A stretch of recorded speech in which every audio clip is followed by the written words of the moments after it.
Hola amigos, hoy vamos a hacer el examen de Matemáticas 2 propuesto en la convocatoria extraordinaria de julio del 2021 en el País Vasco para el acceso a la universidad. El primer ejercicio dice discutir el sistema de ecuaciones lineales que sigue en función del parámetro alfa.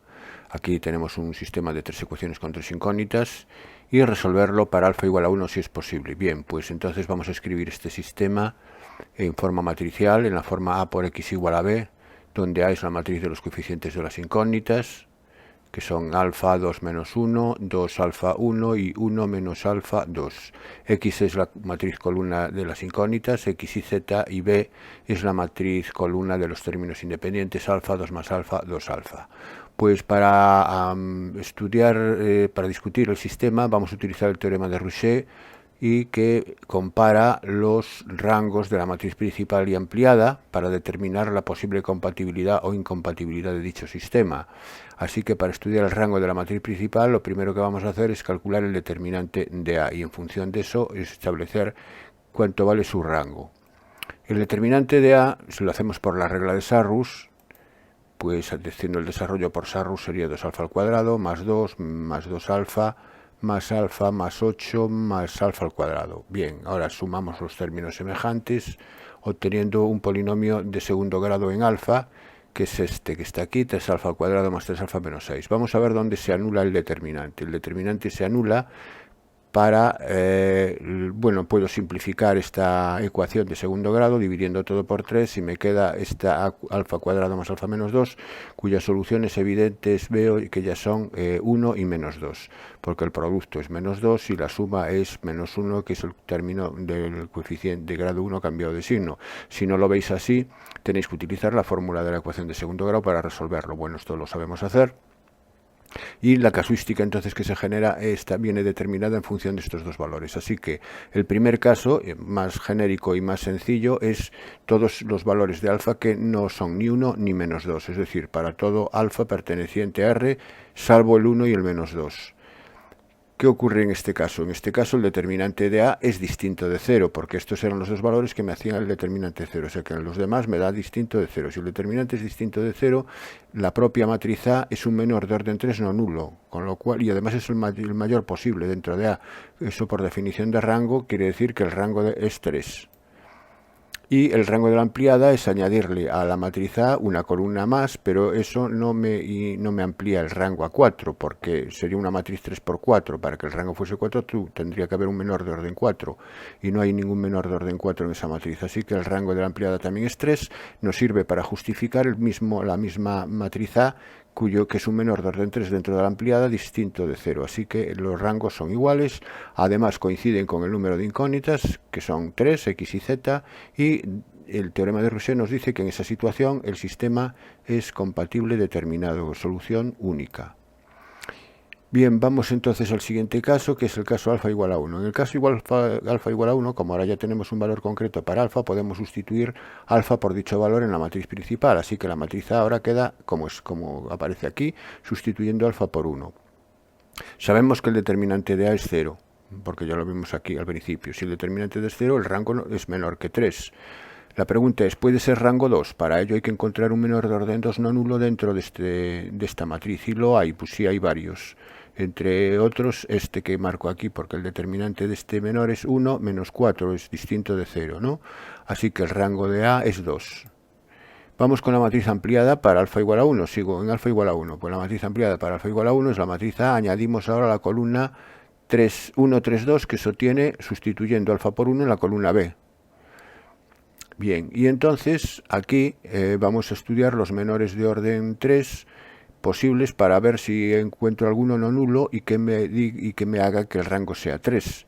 Si no encuentro ninguno, el rango será 2. Así que cojo el primer menor, por ejemplo, cojo primera columna, segunda columna y cuarta columna. La tercera columna no la cojo porque es la propia matriz A, que ya sé que me va a dar determinante 0, eso ya no lo compruebo, compruebo las demás. Entonces aquí se puede observar que la tercera fila es la diferencia entre la segunda y la primera, con lo cual si una fila es combinación lineal de las otras dos, el determinante es nulo. Pero si no veis esta relación entre ellos, no tenéis por qué verla, a veces no se ve. Si no la veis, tenéis que hacerlo por la regla de Sarrus, y por la regla de Sarrus os va a dar 0. Otro menor de orden 3, la primera, la tercera y la cuarta columna. Primera, tercera y cuarta columna. Esto también me va a dar 0. Y por último, la segunda, tercera y cuarta columna, que sería el tercer menor de orden 3 para comprobar, y me da 0. Si todos los menores de orden 3 me dan 0, quiere decir que el rango no puede ser 3. En consecuencia, el rango va a ser 2. Así que si el rango de la matriz principal y del rango de la matriz ampliada coinciden, el sistema es compatible. Y como además el rango es menor que el número de incógnitas, es compatible indeterminado con un grado de libertad. Bueno, pues esto es la discusión para alfa igual a 1. Vamos a ver qué pasa para alfa igual a menos 2. Para alfa igual a menos 2, aquí tenemos los cálculos previos de antes, el determinante de A, y vamos a ver qué ocurre para alfa igual a menos 2. Para alfa igual a menos 2, la matriz A ahora se transforma en esta matriz, sustituimos alfa por menos 2 y tenemos esta matriz. Y sabemos también que el determinante es 0. ¿Encontramos un menor de orden 2 con no nulo? Aquí pues encontramos, por ejemplo, hay varios. Yo voy a tomar este. Vosotros podéis tomar el que queráis, pero yo voy a tomar, por ejemplo, este. Este menor efectivamente me da distinto de 0. Entonces el rango de A puedo afirmar que es 2. Vamos con la matriz ampliada. La matriz ampliada para alfa igual a menos 2 es esta que tenemos aquí. Pues vamos a hacer lo de antes. Vamos a coger un menor de orden 3 y a ver qué pasa. Vamos a coger el menor 2, 2, 1, 2, 2 menos 2 y 2, 4, 4. Es decir, la primera, la segunda y la cuarta columna. Y resulta que haciendo este determinante, este primer determinante ya me da distinto de 0. Si me da distinto de 0, he encontrado un menor de orden 3 no nulo. Así que el rango de la matriz ampliada es 3, que es el orden del menor no nulo. Como los rangos son distintos, el sistema es incompatible, es decir, que no tiene solución. Bueno, pues entonces ya ha quedado discutido el sistema. Resumiendo, si alfa es distinto de 1 y de menos 2, el sistema era compatible determinado. Si alfa era igual a 1, el sistema era compatible indeterminado con un grado de libertad. Y si alfa es igual a menos 2, el sistema es incompatible. Ahora me dice resolverlo para alfa igual a 1 si es posible. Pues sí es posible, porque para alfa igual a 1 resultaba que el sistema era compatible indeterminado. Pues entonces vamos a resolverlo. Y para resolverlo para alfa igual a 1 teníamos la matriz A, teníamos el menor de orden 2 que me justificaba que el rango de A era 2.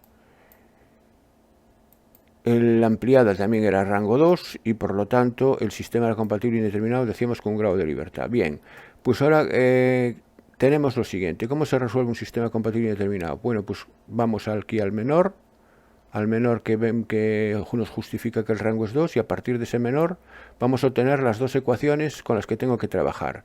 Las dos ecuaciones son la primera y la segunda, porque la tercera no interviene en ese menor y por tanto la descarto, la tercera. Así que las dos ecuaciones que me intervienen son la primera y la segunda, evidentemente con alfa igual a 1, es decir, me quedan x más 2y menos z igual a 1, 2x más y más z igual a 3. Estas son las dos.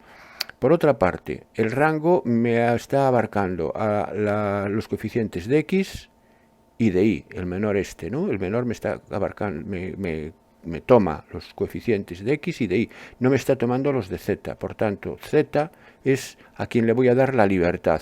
Un grado de libertad se lo voy a dar a z. Aquí, este es el menor y el grado de libertad, este 1, indica que a una incógnita le tengo que dar libertad. ¿A cuál? A la que no me interviene en el menor, a z. Por entonces, a z le llamo t. Le doy un valor real cualquiera. Y a partir de aquí, el z lo trato como si fuera un escalar y un término independiente, lo pasaría a la derecha. Así que el sistema a resolver ahora es un sistema de dos ecuaciones con dos incógnitas, donde los términos independientes son ahora 1 más t y 3 menos t, que es el resultado de llevarme este t, que es z, a la derecha, y este menos t, que es sustituyendo c por t a la derecha también. Bueno, este sistema lo puedo resolver por los métodos tradicionales. Yo en este caso lo voy a multiplicar por menos 2, multiplico por menos 2 la primera ecuación, para que me quede un menos 2x y poder anular el 2x con el menos 2x, y me queda... Al sumarlo me queda menos 3y, aquí queda 1, 1, menos 3t. menos 3i igual, al sumar me queda menos 3i igual a 1 menos 3t, de donde despejo i, que es, y es menos 1/3 más t. Despejo de aquí i. Una vez que tengo despejado i, pues voy a la primera ecuación esta, a x más 2i igual a 1 más t, y despejo la x. X es igual a 1 más t menos 2i. Menos 2i es más 2/3 menos 2t. Sumo a las t y lo que no tenga t, y me queda 5/3 menos t, y z era t. Entonces la solución del sistema compatible indeterminado inicial que tenía que resolver viene dado por x 5/3 menos t, y menos 1/3 más t, y z igual a t, donde t es un número real cualquiera. Ahí tengo las infinitas soluciones. Bueno, para quien quiera verlo, voy a continuación a hacer este mismo problema por el método de Gauss. Si vosotros no os interesa, por cualquier razón, adelantéis el vídeo y al siguiente ejercicio. Por el método de Gauss sería así: se toma la matriz ampliada con el parámetro alfa, aquí la tengo, y ahora tengo que hacer ceros. El método de Gauss consiste en hacer ceros por debajo de la diagonal de la matriz principal, es decir, hacer un cero donde está este 2, donde está este 1 y donde está este menos alfa.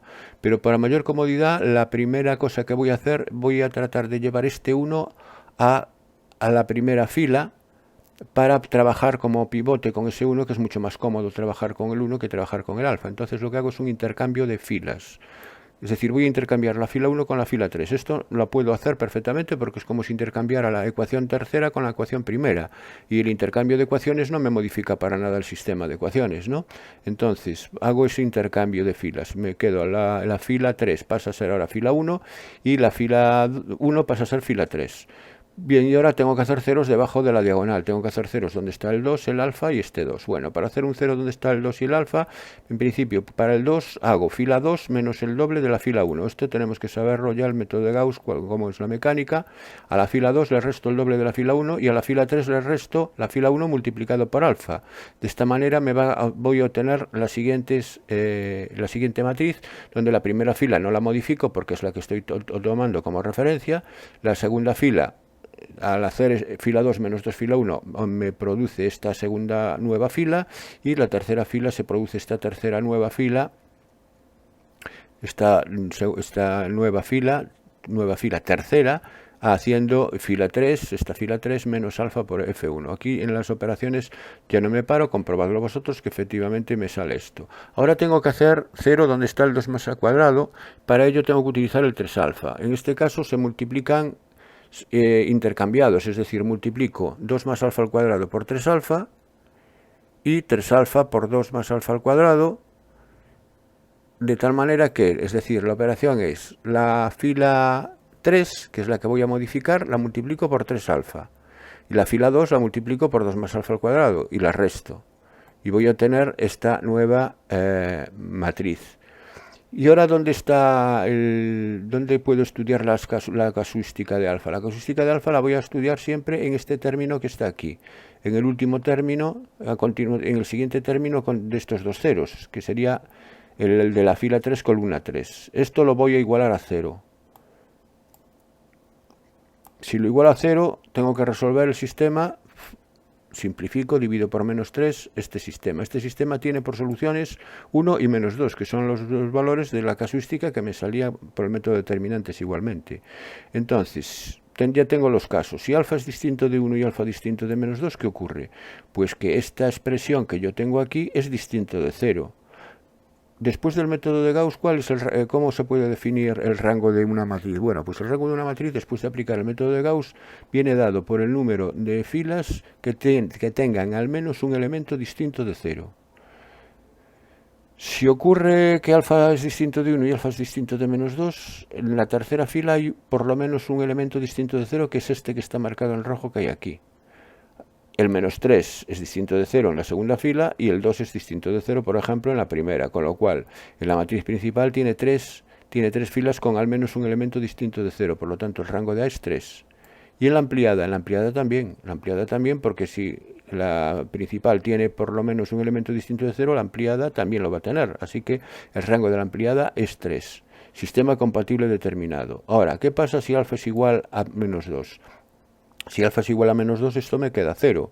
Si esto me queda 0, la matriz principal ahora lo que tiene es bueno, la matriz principal se transforma, A se transforma en esta matriz, la matriz principal y añadiéndole B. Entonces, observar, la matriz principal. La matriz principal tiene rango 2, porque tiene esta fila de ceros, por lo tanto solo tiene dos filas donde tenga al menos un elemento distinto de 0, así que la matriz principal tiene rango 2. ¿Y la matriz ampliada? La matriz ampliada tiene rango 3, porque la tercera fila tiene el 12, que al menos es distinto de 0, con lo cual estamos entre un caso del sistema incompatible.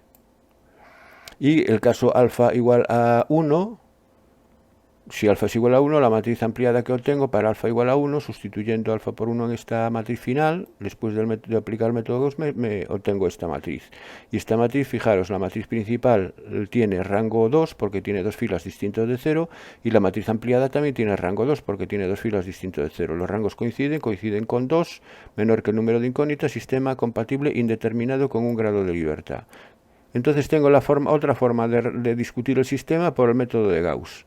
Y ahora me dice que lo resuelva para alfa igual a 1.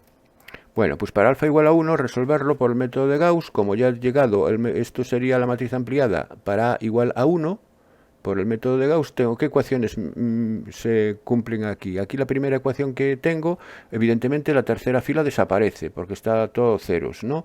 Entonces la ecuación que tengo aquí es 3i menos 3z igual a menos 1. Esa es la primera ecuación que obtengo aquí. 3i menos 3z igual a menos 1. Como es indeterminado con un grado de libertad, le tengo que dar libertad a una incógnita. ¿A qué incógnita le voy a dar libertad? Aquí a x, perdón, o a y o a z, a cualquiera de las dos. Pues le doy a z, por ejemplo, y le llamo t. Si z le llamo t, ahora despejo y en función de z y me quedaría que y es menos un tercio más t. Y una vez que tengo despejado y en función de t, voy a la otra ecuación, que es x menos y más 2z igual a 2. X menos y más 2z igual a 2, despejo la x, y x es 2 más y menos 2z, como y era menos un tercio más t, lo sustituyo aquí, y z era t, lo sustituyo z por t, y me queda que x es igual a 2 menos un tercio más t menos 2t, haciendo estas sumas de términos semejantes, me queda 5 tercios menos t, con lo cual yo tengo la solución, x es 5 tercios menos t, y es menos un tercio más t, y z es t. Esa es la solución donde t recorre r, me da efectivamente la misma solución que en el apartado hecho por determinantes. Bueno, pues este sería el método de Gauss para resolver este sistema. Pasamos al ejercicio siguiente. Este es un ejercicio de matrices, me dan tres matrices A, B y C que vuelvo a reproducir aquí las tengo, A, B y C, y me piden que calcule la matriz X de orden 2×2 que verifica que A cuadrado por X más B es igual a C. Tengo que despejar X. Para despejar X aquí lo primero que voy a hacer es esta matriz B que está sumando, pasarla restando a la derecha y me quedaría A cuadrado por X igual a C menos B, eso es lo primero. Ahora tengo que eliminar el A cuadrado que está multiplicando a la X. Tener A cuadrado es como si tuviera A por A, multiplicándola dos veces, A por A. Entonces, para eliminar una primera A, voy a multiplicar por la inversa de A la izquierda.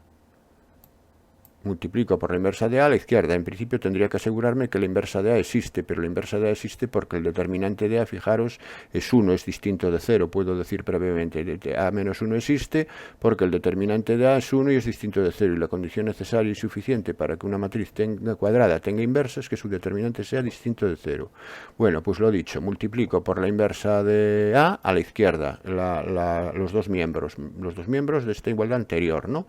Bueno, entonces multiplico aquí por A menos 1 y aquí por A menos 1. Y ahora el A menos 1 por un A de aquí, o sea, aplico la propiedad asociativa, este A menos 1 entra dentro del paréntesis multiplicando a un A, me queda que se cancelan, A menos 1 por A es la identidad y se cancelan y me queda otro A solamente, me queda A por X, es decir, este producto que tengo aquí es A por X. Así que obtengo que A por X es A menos 1 por C menos B. Y ahora tengo que eliminar la A, esta otra A que está aquí, ¿no? Pues también vuelvo a multiplicar por A menos 1 a la izquierda, ambos miembros. Si multiplico aquí por A menos 1, el A menos 1 con el A se cancelan y ya queda la X despejada, y el A menos 1 por el A menos 1 es A menos 1 al cuadrado, por C menos B. Bueno, pues entonces lo que tengo que hacer será la inversa de A, elevarla al cuadrado y multiplicarla por esta diferencia. Entonces lo que tengo que hacer ahora es la inversa de A. Para los pasos a seguir para calcular la inversa de A, en primer lugar el determinante, como ya vimos antes que era 1, Siguiente paso, la matriz adjunta. La matriz adjunta de A es para el adjunto del elemento 1, elimino columna y fila y me queda 1. Ahora para el 0 elimino fila y columna y me queda -2, pero cambia de signo porque la posición es primera fila, segunda columna, 1, 2, suman impar. Fila 1, columna 2, suman impar y por tanto cambia de signo. El adjunto del -2 elimino columna y fila y me queda 0. Y el adjunto del 1 elimino fila y columna y me queda 1. Bueno, esto es la matriz adjunta. El siguiente paso es transponerla. La traspuesta de la adjunta, y la traspuesta de la adjunta es 1, 0, 2, 1. Y el tercer paso es que la matriz inversa es la traspuesta de la adjunta partido por el determinante. Como el determinante es 1, ya puedo poner directamente que la inversa coincide con la traspuesta de la adjunta, es decir, esta sería la matriz inversa. Una vez que tengo la matriz inversa, ahora la elevo al cuadrado multiplicándola por sí misma, ¿no? Es decir, que a menos 1 al cuadrado es 1, 0, 2, 1 por 1, 0, 2, 1. Este producto me da la matriz 1, 0, 4, 1. Ya sabemos multiplicar matrices, y aquí ya no me paro a explicar de dónde sale el resultado. Y una vez que ya tengo la matriz inversa al cuadrado, pues la multiplico por c menos b. C menos b lo hago directamente. C menos b es 2 menos 2, 0. 2 menos 0, 2. 0 menos 2, menos 2. Y 1 menos 1, 0. Entonces la matriz c menos b es la matriz 0, 2 menos 2, 0, que se obtiene restando c de los elementos b en la misma posición, componente a componente, en las mismas posiciones que ocupan, ¿no? Así que ahora hago este producto de estas dos matrices y el resultado final, que es lo que me pide el ejercicio, que el cálculo de x es la matriz 0, 2 menos 2, 8. Bueno, este es un ejercicio muy sencillo. Pasamos al siguiente ejercicio. Sea la recta de ecuaciones paramétricas. Bien, me dan una recta, me dan dos puntos. Es decir, la situación es la siguiente. A ver, me dan una recta R, que es esta. Me dan ahora dos puntos, A y B. Y me piden que encuentre la ecuación del plano paralelo a la recta que pasa por los puntos A y B. Bueno, sería un plano más o menos así, paralelo a la recta. Entonces, para hallar la ecuación de un plano necesito un punto, en principio un punto y dos vectores que me determinen la dirección del plano. Pues un punto puedo tomar el A porque está en el plano, puedo tomar A o B indistintamente. Yo voy a tomar A. Un vector en la dirección del plano, el vector AB. El vector AB es un vector en la dirección del plano, puesto que A y B están en el plano, así que el vector AB está en la dirección del plano. Y por paralelismo, el vector director de la recta también está en la misma dirección del plano. Así que los puntos son el A, el 1, 2, 3, tomo el punto A, tomo el vector AB y tomo el vector director de la recta, que es el 1, 2, 3. ¿Por qué es el 1, 2, 3? Bueno, es el 1, 2, 3 porque son los coeficientes del parámetro en las ecuaciones paramétricas. El coeficiente de t aquí es 1, aquí el de t es 2 y aquí el de t es 3. Por eso el vector es el 1, 2, 3. El vector AB, ¿cómo lo he obtenido? El vector AB son las componentes, son las coordenadas de B menos las coordenadas de A. Las coordenadas de B menos las coordenadas de A son 3 menos 1, 2, 2 menos 2, 0 y 1 menos 3 menos 2. Bueno, entonces con este punto y estos dos vectores tengo la ecuación cartesiana del plano. ¿Cómo? Desarrollando este determinante. Era x menos el punto, x menos 1 y menos 2, z menos 3. Y las componentes de los vectores, 2, 0, menos 2 y 1, 2, 3. Da igual en el orden en que los pongáis. Esto lo igualamos a 0. Y ahora hacemos el desarrollo de este determinante por los... Yo lo hago, bueno, lo podéis hacer por la regla de Sarrus, yo lo hago por los adjuntos de la primera fila. Es la forma de desarrollar también un determinante por el método de adjuntos, que esto lo tuvisteis que ver en clase. Sería x menos 1 por su adjunto. Y su adjunto es eliminar la fila donde está x menos 1 y la columna, y el adjunto me queda 0 por 3 menos 2 por 2 sería por 4. O sea, es x menos 1 por 4. Ahora, más i menos 2 por su adjunto, y el adjunto del i menos 2 es 2 por 3, 6 más 2, 8, pero cambia de signo porque el adjunto en esta posición cambia de signo, ¿no? Entonces es i menos 2 por menos 8. Más z menos 3 por su adjunto, y su adjunto es 2 por 2, menos 0 por 1 es 4, más 4 por z menos 3. Bueno, esto igual a 0, y ahora sería 4 por x menos 8 por i más 4 por z, y el término independiente es menos 4 más 16, que es 12, 12 menos 12, 0, 0. Entonces queda la ecuación del plano, es esta, que la puedo simplificar dividiéndola todo por 4. Al dividirla por 4 me queda simplificada la ecuación y sería esa. Esa es la ecuación del plano paralela a la recta R que pasa por los puntos A y B. Y ahora me pide que calcule la distancia de la recta R a ese plano. Bueno, para calcular la distancia de una recta a un plano, como la recta es paralela al plano, la distancia de la recta al plano es la distancia de cualquier punto de la recta al plano. Entonces basta coger un punto cualquiera de la recta. ¿Cuál? La recta tenía estas ecuaciones paramétricas. Bueno, pues un punto es el 0, 2, 1. Son los valores constantes que suman, ¿no? Es decir, si t es igual a 0, ¿qué me queda? 0, 2, 1, el punto. Puedo coger eso, puedo coger otro cualquiera, pero en principio puedo coger ese punto. Y voy a coger ese punto. Así que la distancia de la recta al plano es la distancia del punto 0, 2, 1 al plano. Repito que puedo coger cualquier punto que está en la recta. ¿Cómo cojo un punto cualquiera de la recta? Dando un valor a t cualquiera. El punto 0, 2, 1 se obtiene cuando t es 0. Pero si le doy el valor t igual a 1, tengo otro punto. Me valdría exactamente lo mismo. Y el resultado tiene que ser igual. Bueno, ¿y cómo se calcula la distancia de un punto a un plano? La distancia de un punto a un plano, recordar que se toma en valor absoluto, se sustituye el punto en la expresión del plano, en la expresión x menos 2y más z, se sustituye la x por 0, la y por 2 y la z por 1. Si diera negativo, se toma en valor absoluto, partido por el módulo del vector normal del plano. El vector normal del plano es el 1 menos 2, 1, ¿no? Son los coeficientes de la x y z. Entonces, al sustituir por x por 0 me queda 0, menos 2 por 2 menos 4, más 1. Me queda valor absoluto de menos 4 más 1, que es 3. Partido por el módulo del vector 1 menos 2, 1, que es la raíz cuadrada de 1 al cuadrado, menos 2 al cuadrado, más 1 al cuadrado. Esto me da 3 partido raíz de 6, que lo racionalizamos y me queda 3 raíz de 6 partido por 6, que simplificado es raíz de 6 partido por 2. Raíz de 6 partido por 2 unidades de longitud en el sistema de referencia ortonormal en el que estamos trabajando. Bueno, pues eso es la distancia de la recta al plano. Siguiente ejercicio. El ejercicio dice así: sean los puntos A, B, C y D, y aquí me dan 4 puntos donde el punto B tiene un valor, un parámetro desconocido en la segunda coordenada, B minúscula. Apartado A, calcular el valor de B para que A, B, C y D estén en el mismo plano. Y el apartado B, el plano que contiene los puntos A, B, C y D es perpendicular al segmento PQ y lo divide en dos partes iguales. Si P es igual a 1, 2, menos 3, calcular las coordenadas de Q. Bueno, el segundo apartado es un simétrico respecto de un plano, y el apartado A se puede hacer de dos formas distintas. Vamos a hacerlo de las dos formas.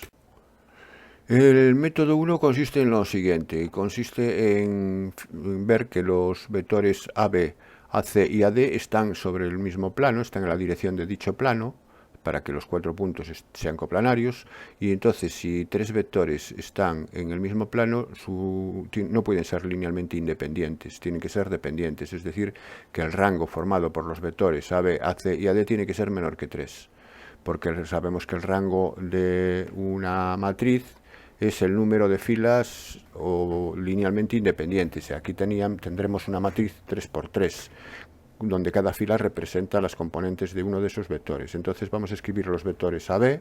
El vector AB es B menos A, las coordenadas de B menos las coordenadas de A, que es 1 menos 0, B menos 2, 0 menos 0 menos 1, aquí lo tengo.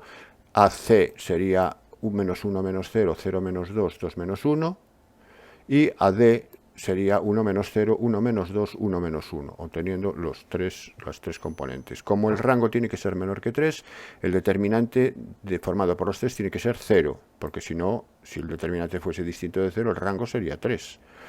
Y haciendo esto por la regla de Sarrus, me quedaría 0, por la diagonal principal 0, es más B menos 2 por 1 es B menos 2,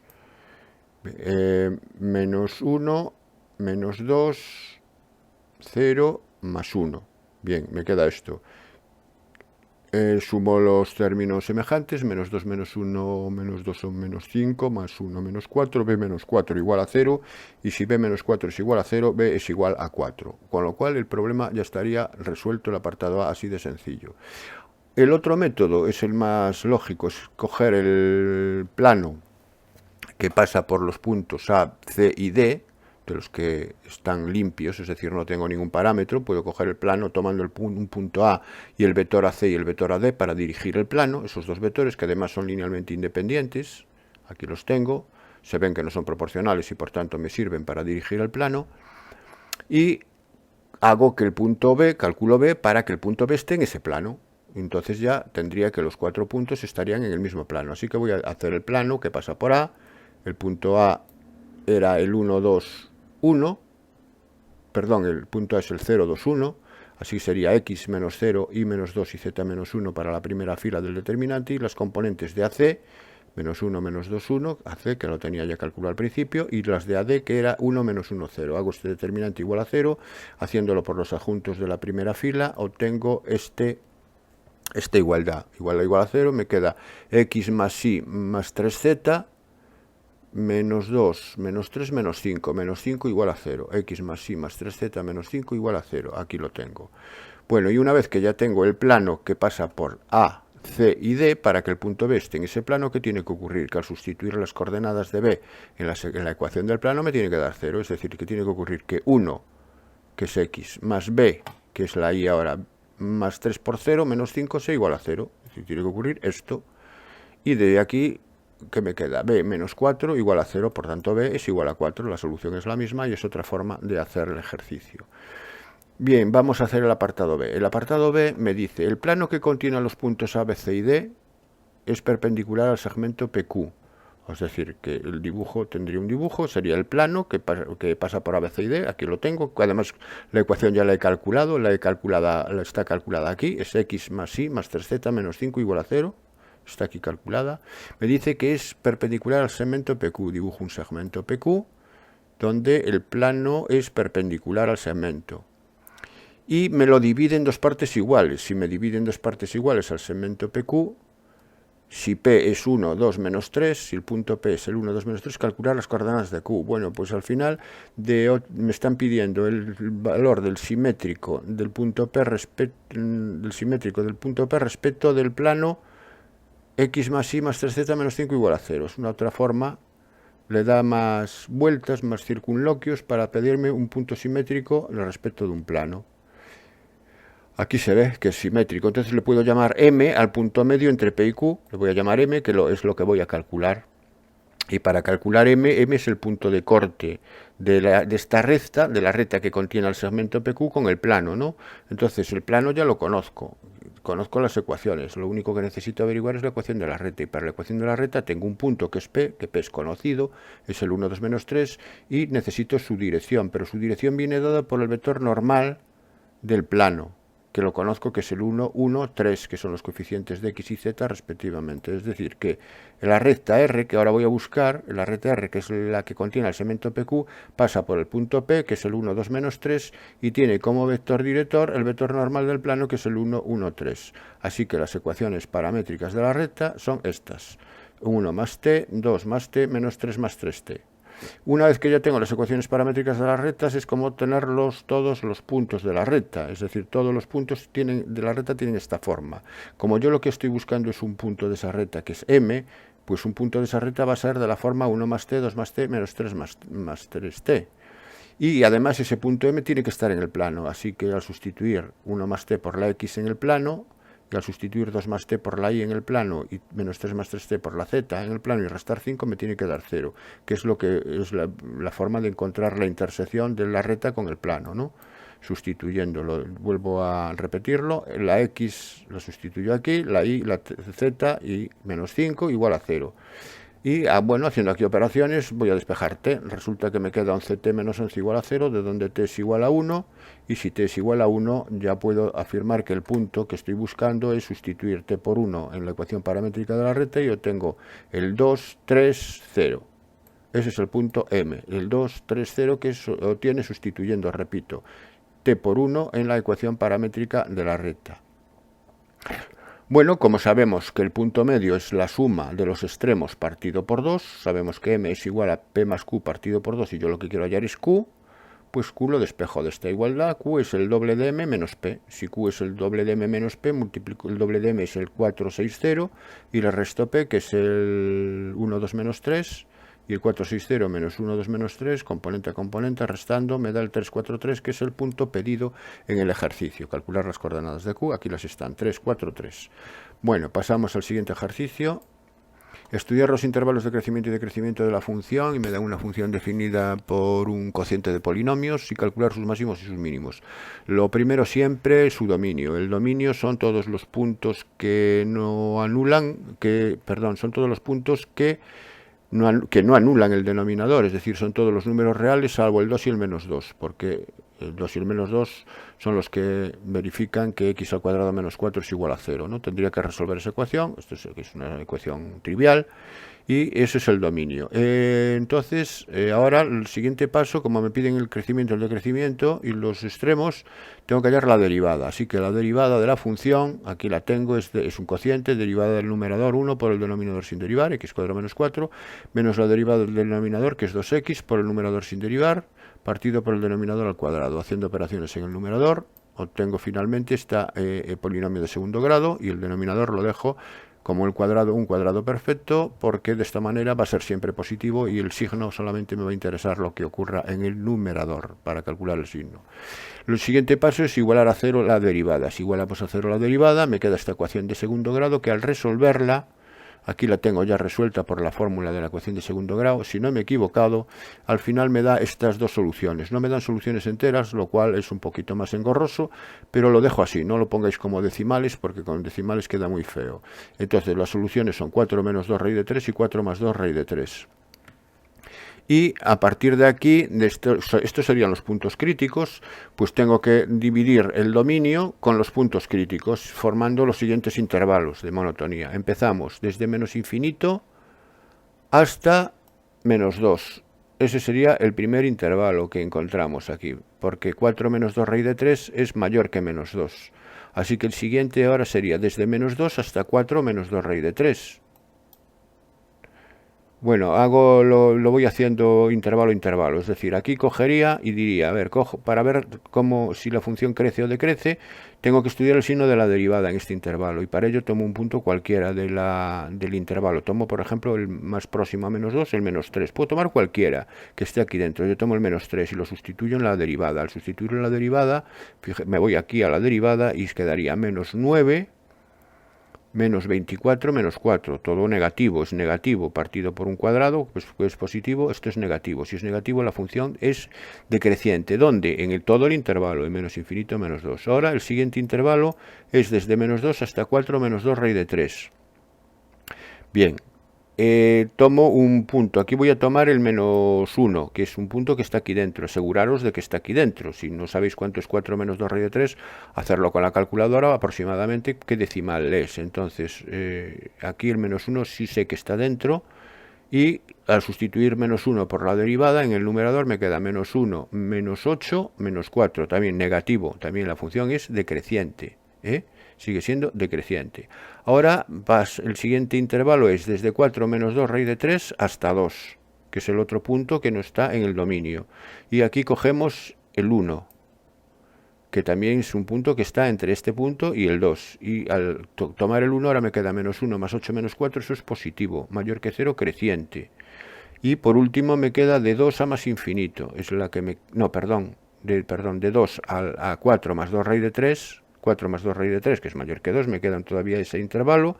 Aquí voy a coger el 3, entre 2 y 4 más 2 raíz de 3 puedo coger el 3, y al sustituir por 3 me queda positivo también, la función es creciente, y el último es de 4 más 2 raíz de 3 hasta más infinito, ese sería el último. Y aquí puedo coger el que queráis, aquí 4 más 2 raíz de 3 debe ser aproximadamente 6 y pico, 7 y pico. Ante la duda puedo coger un número mayor que 7, podéis coger el 8, yo aquí cogí el 10. Bueno, cogí el 10, puedo coger cualquier número, pero que esté ahí, aseguraros de que esté dentro del intervalo. Al sustituir por 10 me va a dar negativo, por tanto la función es decreciente. Entonces, ¿dónde crece y dónde decrece? Pues ya lo tengo. La función es decreciente en menos infinito menos 2, unión menos 2, 4 menos 2 raíz de 3, unión 4 más 2 raíz de 3, más infinito, en la unión de esos tres intervalos, y es decreciente en la unión y es creciente, perdón, en la unión de estos dos, de el 4 menos 2 raíz de 3, 2, y el 2, 4 más 2 raíz de 3. Ahora me piden los máximos y los mínimos. Bueno, pues los máximos y los mínimos es donde cambia de creciente a decreciente o viceversa. ¿Dónde cambia? Pues cambia aquí. Bueno, y tiene que ser un punto de cambio que esté en el dominio, por supuesto, ¿no? De creciente a creciente, ¿dónde está cambiando? En 4 menos 2 raíz de 3. ¿4 menos 2 raíz de 3 está en el dominio? Sí. 4 menos 2 raíz de 3 está en el dominio. En el dominio está todo R menos el 2 y el menos 2. Así que aquí, si cambia de decreciente a creciente, hay un mínimo relativo. ¿En dónde? En 4 menos 2 raíz de 3. En 4 menos 2 raíz de 3 hay un mínimo relativo. Si queréis calcular la ordenada del mínimo, tenéis que sustituir 4 menos 2 raíz de 3 en la función. En la función. Bueno, yo no lo he hecho. Hacerlo vosotros para completar el problema. ¿Y dónde vuelve a cambiar? Aquí, fijaros, de creciente a decreciente. Decreciente sube, decreciente baja. Ahí hay un máximo relativo en donde en 4 más 2 raíz de 3, que es el punto de cambio, que es un punto del dominio. Así que en x igual a 4 más 2 raíz de 3, la función presenta un máximo relativo. Hemos dado, por lo tanto, los intervalos de crecimiento y sus máximos y sus mínimos. Así que está el ejercicio A3 completo. Pasamos al siguiente ejercicio.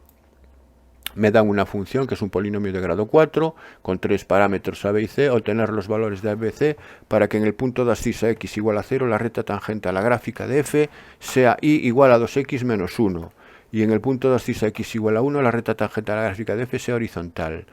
El extremo situado en el punto de abscisa x igual a 1 es máximo o mínimo. Bueno, aquí hay varias condiciones. Por ejemplo, la primera me dice que en el punto de abscisa x igual a 0 la recta tangente a la gráfica de f es igual a 2x más 1. Aquí en esta condición me salen dos igualdades. De aquí voy a tener dos ecuaciones. La primera es que si la recta tangente es y igual a 2x menos 1, la imagen del 0 en la recta tangente, que es menos 1, la imagen del 0 es menos 1 en la recta, coincide con la imagen del 0 en la función, porque en el punto de tangencia, a ver, os lo voy a hacer con un dibujo. Aquí tengo, la condición es que f de 0 es menos 1. Para que veáis esto, lo podemos ver aquí. Yo tengo una curva, imaginaros que esto es la función f de x, la roja.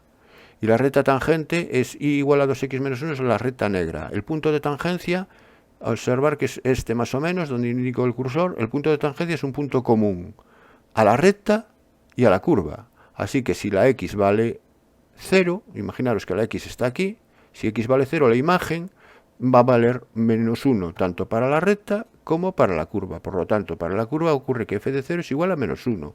Esto es importante porque esto es la condición que aquí está más oculta, que la imagen del 0 es menos 1. Eso me lo da la recta tangente. Eso es la primera. La siguiente condición es más obvia, es que la pendiente de la recta tangente, ¿cuánto es? La pendiente de la recta tangente es 2. Es el coeficiente de la x, o la derivada, si queréis, es 2.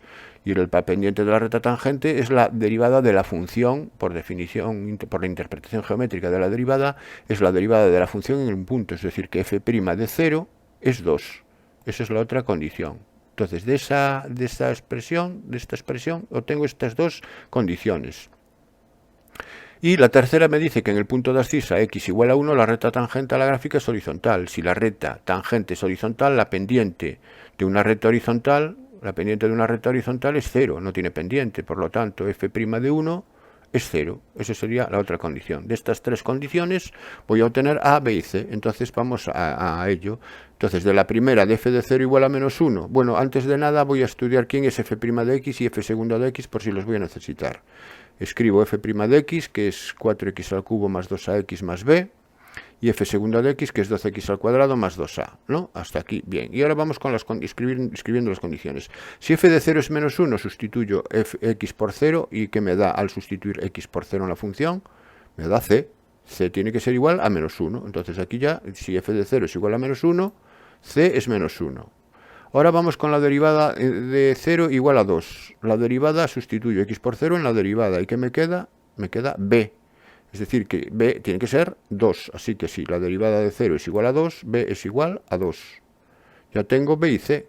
Y ahora vamos con la tercera condición, que es la derivada en 1. La derivada en 1 sustituyo la derivada en x por 1 y me queda 4 más 2a más b igual a 0. Si 4 más 2a más b es igual a 0, como b era 2, queda 2a más 6 igual a 0, de donde 2a igual a menos 6, de donde a igual a menos 3. Pues ya te he calculado a, b y c a partir de esas tres condiciones. Y ahora me queda contestar al final a esto que me dice, el extremo situado en el punto de abscisa x igual a 1 ¿es máximo o es mínimo? Bueno, como la derivada en 1 es 0, ahí puede presentar un extremo relativo. Para ver si es máximo o es mínimo, utilizo el criterio de la segunda derivada. Para eso estudié la segunda derivada y estudio el signo de la segunda derivada. Ahora, la segunda derivada en 1, que es donde estoy estudiando ese punto crítico. La segunda derivada en 1 es 12 más 2a. 2a es menos 6. 12 menos 6 es 6. Y 6 es positivo. Si la segunda derivada en 1 es positivo, por el criterio de la segunda derivada puedo afirmar que en x igual a 1 tengo un mínimo relativo. Es decir, es un mínimo. Con lo cual queda contestado el ejercicio B3 completo. Pasamos al siguiente ejercicio. Dibujar el recinto limitado por las parábolas igual a 4x menos x al cuadrado e igual a x al cuadrado menos 6 y calcular su área. Bueno, para dibujar las parábolas, pues la primera, la parábola igual a 4x menos x al cuadrado, los puntos de corte con los ejes, sustituyo con el eje de las x igual a 0, saco factor común a x, que multiplica 4 menos x, y obviamente aquí las soluciones son x igual a 0 y x igual a 4, así que los puntos de corte con el eje de las x son el 0, 0 y el 4, 0. Con el eje de las y es el 0, 0, que es el único punto que puede cortar. Con el eje de las y solo puede cortar un punto, a lo sumo, y como es el 0, 0 común a los dos ejes, pues es el 0, 0 la solución, ya no lo estudio. Y ahora voy a estudiar el vértice. El vértice es la derivada, o el extremo, ¿no? La derivada, hago la derivada, la igual a 0, y la derivada se anula en x igual a 2. Así que en el punto x igual a 2 va a estar el extremo, en el punto 2, 8, sustituyo la x por 2 en la función y me queda 8 menos 4, 4, el punto es el 2, 4, y ahí va a haber un máximo porque la segunda derivada es negativa, la segunda derivada es menos 2. Aquí tengo la primera derivada, como la segunda derivada es menos 2, es negativa, por el criterio de la segunda derivada es un máximo. Bueno, también podríamos saber que cuando el coeficiente del x al cuadrado es negativo, la función es cóncava, entonces eso para las parábolas es muy genérico, ¿no? Yo estoy haciéndolo en general para cualquier función y queda demostrado entonces que los puntos de corte son estos y este es un máximo. Vamos con la otra parábola. La otra parábola es igual a x al cuadrado menos 6. Y igual a x al cuadrado menos 6, los puntos de corte con el eje de las x igual a 0 y queda más menos raíz de 6. Entonces son más raíz de 6, 0 y menos raíz de 6, 0 son los puntos de corte. Y con el eje de las y sustituyo x por 0 y me queda y igual a menos 6. El punto es el 0, menos 6. Y el vértice, la derivada es 2x, 2x igual a 0. El vértice está en x igual a 0 y la imagen es sustituir la x por 0 en la función, está en menos 6. Y aquí hay un máximo y un mínimo. La segunda derivada es 2, positivo, es un mínimo. Bueno, pues entonces ya tengo las características para dibujar las dos parábolas. Y las dos parábolas dibujadas, aquí las tengo. Pues tengo la primera, 4x menos x al cuadrado, que es la cóncava, que es esta, donde tenía el vértice en el 2, 4 y cortaba en el 0 y en el 4 los puntos de corte. Y el mínimo lo tiene en el 0 menos 6, es la otra parábola. Y aquí los puntos de corte con los ejes son menos raíz de 6 y más raíz de 6. Bueno, están claramente dibujadas. Esto es fácil. Y ahora me pide que calcule el área que determinan. El área que determinan es el área que encierran ambas curvas, ¿no? Sería esta sombreada que aparece aquí. Y esta área pues es la integral entre los extremos de integración, que son los puntos de extremos de integración, son los puntos de corte entre ellas. Así que lo primero que vamos a estudiar son los puntos de corte entre ellas, a ver qué puntos son, qué puntos, la abscisa, qué puntos tiene.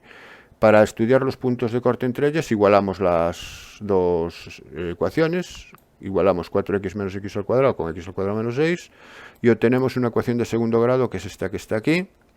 La dividimos por 2 para simplificarla, obteniendo esto, y las soluciones son evidentes, son menos 1 y... no, esto es incorrecto, no me puede dar estas, me da menos 1 y 3, es menos 1 y 3, no menos 3, aquí hay un error, es menos 1 y 3, que son efectivamente, aquí es el menos 1 y aquí está el 3, es menos 1 y 3 porque el producto tiene que ser el término independiente. Menos 1 por 3, menos 3, efectivamente. Y menos 1 más 3 es 2. 2 y aquí es el coeficiente, el 2 del término del grado 1 cambiado de signo. El menos 1 y 3, repito, aquí hay un error. A ver si en la integral no se perpetúa este error. Entonces, bueno, el área es la integral desde menos 1 hasta 3, de la función que está por encima, que es la función 4x menos x al cuadrado, menos la que está por debajo, que es la función x al cuadrado menos 6. Entonces, repito, aquí está mal, es 3, 3, no menos 3, 3. Bueno, sin embargo, aquí está correcto. aquí está correcto, aquí no se perpetúa el error, es la integral desde menos 1 hasta 3, eso es correcto, de la función que está por encima, 4x menos x al cuadrado, menos la que está por debajo, que por eso me cambia menos x al cuadrado más 6, cambia de signo porque lo estoy restando. Bueno, pues nada, me queda la integral de 4x menos 2x al cuadrado más 6, y la integral de esto es menos 2x al cubo partido por 3, más 2x al cuadrado más 6x, y esto evaluado entre menos 1 y 3. Sustituimos por 3, me queda este primer paréntesis, y luego el menos, aplico aquí la regla de Barrow, evalúo la x en menos 1, y haciendo estas operaciones finalmente me da esta cantidad, 64 tercios de unidades al cuadrado. Las unidades son las del sistema de referencia ortonormal donde estamos trabajando. Bueno, pues quedaría ya el área lista. Repito que hay un pequeño error aquí, que es aquí, aquí es más 3 y aquí también sería más 3, punto 33 y más 3 aquí. Lo demás es correcto. Bien, pasamos al siguiente ejercicio. Calcular una integral x logaritmo de x más 1 diferencial de x explicando el método utilizado. Bueno, aquí vamos a utilizar el método por partes. Y para utilizar el método por partes necesito dos funciones auxiliares que son u y v, de forma que u sea una de ellas y la derivada de v sea otra. ¿Cuál va a ser u? Bueno, pues hay un criterio para dar prioridad a la elección de u, que es con la palabra líate, donde la L es de logarítmica, es decir, que en primer lugar son las logarítmicas. Como aquí tengo una logarítmica, ya la u de x va a ser logaritmo de x más 1, eso va a ser la primera elección. Y la derivada de v va a ser la otra función que está multiplicando, que en este caso es x, esa sería derivada de v, la derivada de v es x. A partir de aquí voy a escribir la derivada de u, que es 1 partido por x más 1, y v, y elegir v. Si la derivada de v es x, una primitiva de v es x al cuadrado partido por 2.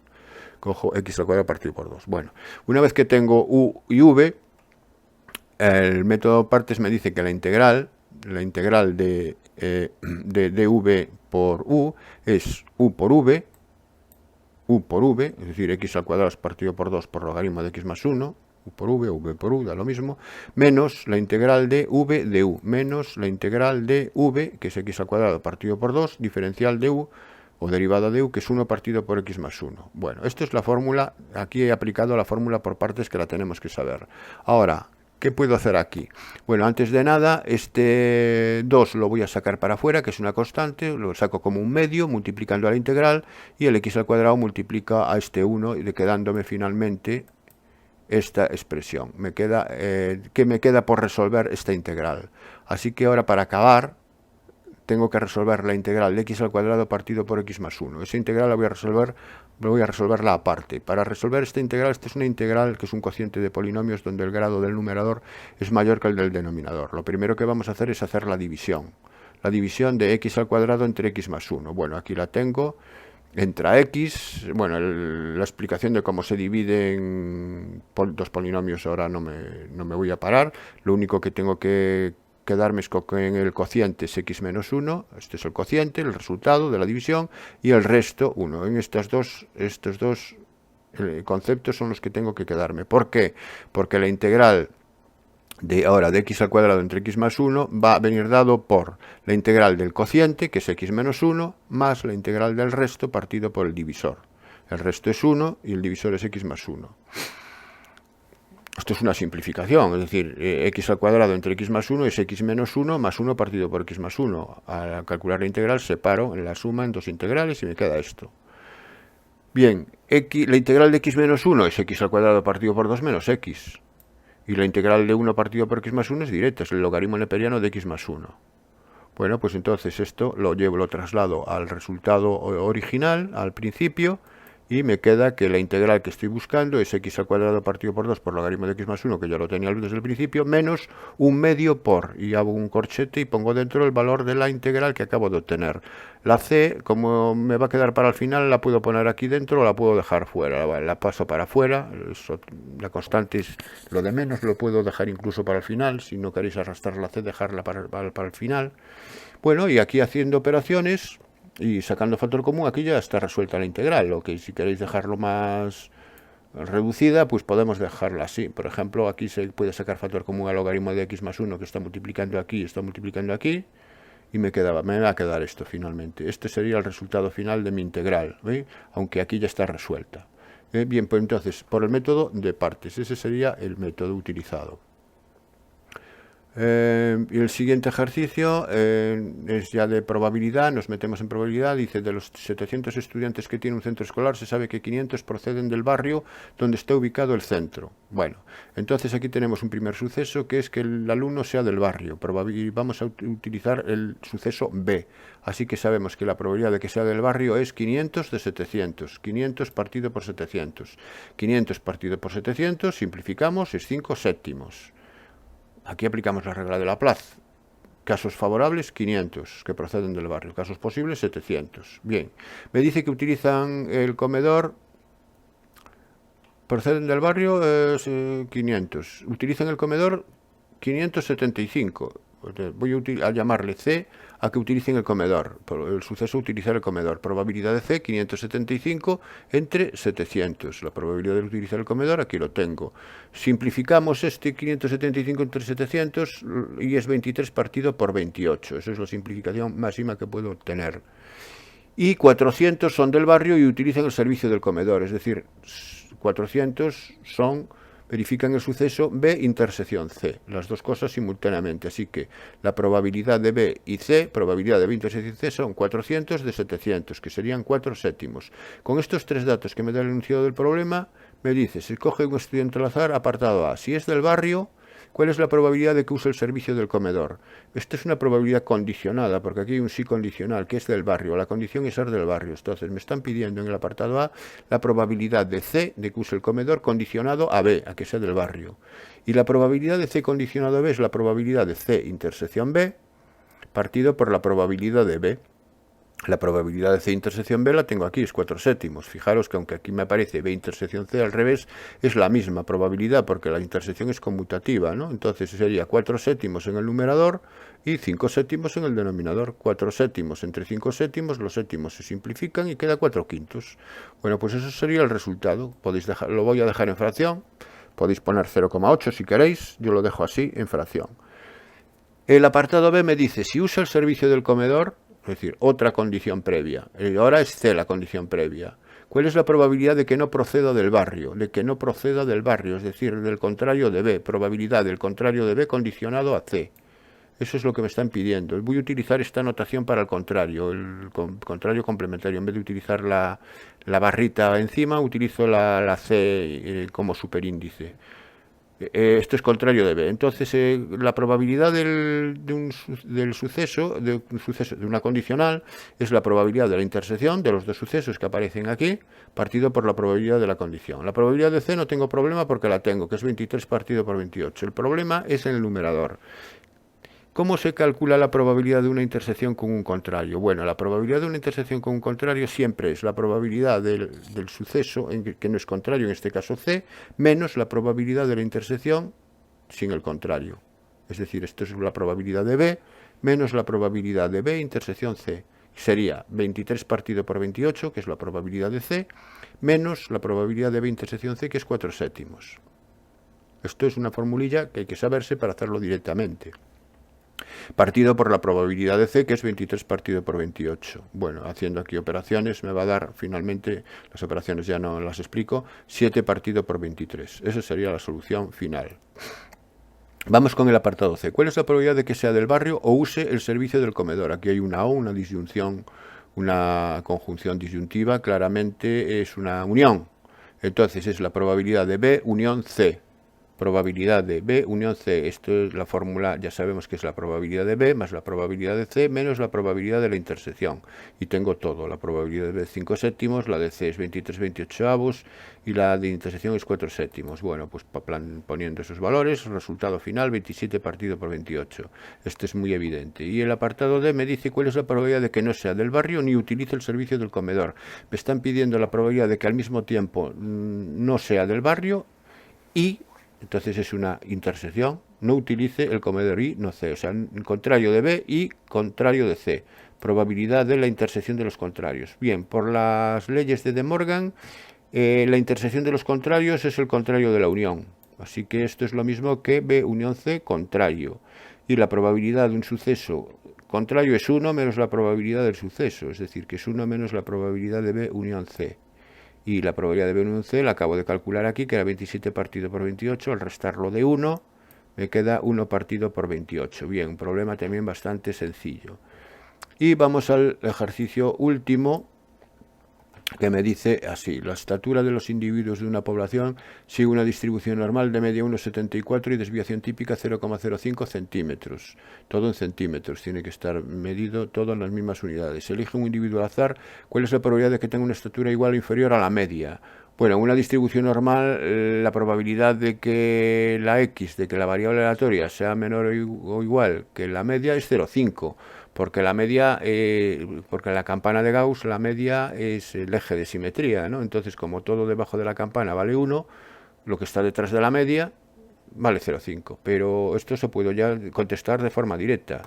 Pero si no lo veis, lo que hacéis es lo siguiente. La media es 1,74. ¿Qué me están pidiendo? La probabilidad de X menor o igual que 1,74. Esto es lo que me están pidiendo, y entonces lo que tengo que hacer es tipificar, pasar de la X a la Z, como restándole la media y dividiendo por la desviación típica. Si yo resto 1,74 de 1,74, ¿qué me queda? 0. Probabilidad de Z menor o igual que 0. Entonces me voy a la tabla de la normal tipificada y observo que para 0 la probabilidad de 0 en 0 es 0,5. Es lo que os decía desde el principio. Es decir, que esto vale 0,5. Ya estaría el apartado A resuelto. Vamos con el apartado B. ¿Cuál es la probabilidad de que su estatura esté comprendido entre 1,64 y 1,84 centímetros? Bueno, probabilidad que esté comprendida entre 1,64 y 1,84 centímetros. Ahora pongo desigualdades estrictas, porque aquí no me dice que ambos inclusive, por lo tanto entiendo que esto no entra, aunque en la probabilidad normal, en las continuas, el resultado da igual que entre que no entre, pero bueno, pues por escribirlo con corrección, ¿no? Bueno, pues pasamos de la X a la Z y tipificamos el 1,64 y el 1,84. Tipificamos el 1,64 restándole la media, dividiendo por la desviación típica. Tipificamos el 1,84 restándole la media, dividiendo por la desviación típica. Estos valores calculados me dan menos 2 para este y para el que está a la derecha 2. Esto sería la probabilidad de Z menor que 2 menos la probabilidad de Z menor que menos 2. La probabilidad de un valor negativo es 1 menos la probabilidad del positivo, así que queda probabilidad de Z menor que 2 menos 1 menos la probabilidad de Z menor que 2. La probabilidad de Z menor que 2 suma aquí otra vez la probabilidad de Z menor que 2, entonces es 2 veces la probabilidad de Z menor que 2 menos 1. Voy a la probabilidad de Z menor que 2 en la tabla, la probabilidad de Z menor que 2 va aquí, es el 0,9772, 0,9772. 2 por 0,9772 menos 1, al multiplicar 2 por 0,9772 obtengo esto, 1,9544, pero como lo tengo que restar 1, el resultado final es 0,9544. Y por último me dice, si la población está compuesta por 1.500 individuos, ¿cuántos tienen una estatura inferior a 1,54? Evidentemente muy poquitos, porque la media es 1,74. Entonces vamos a ver, estatura inferior a 1,54, calculo la probabilidad de X menor a 1,54 y el resultado obtenido lo tendría que multiplicar por 1.500. Este 1.500 es multiplicarlo por la probabilidad finalmente. Lo que pasa que esta probabilidad me va a dar tan pequeña que va a ser prácticamente nula. Vamos a verlo, me queda... tipifico el 1,54 y al tipificar el 1,54 el resultado que me da, el valor de la tipificado es menos 4. Y esto es 1 menos la probabilidad de Z menor que 4. Pero si en la tabla vamos a buscar el 4, resulta que el 4 ya aquí en el 3,9 ya vale 1, ya vale probabilidad 1, ya la considera como 1 la probabilidad, pues en 4 sigue siendo 1. No puede ser mayor, tiene que ser 1. Así que la probabilidad es 1. Y si la probabilidad es 1, 1 menos 1 es 0. Conclusión, ¿cuántos individuos tienen estatura inferior a 1,54? Ninguno. Eso sería la respuesta en función de lo que me da esta probabilidad. Con estos parámetros, claro, con media 1,74 y desviación típica 0,05. Bueno, pues este es todo el examen propuesto en esta comunidad. Espero haberos ayudado y en el próximo vídeo nos vemos. Hasta pronto, amigos.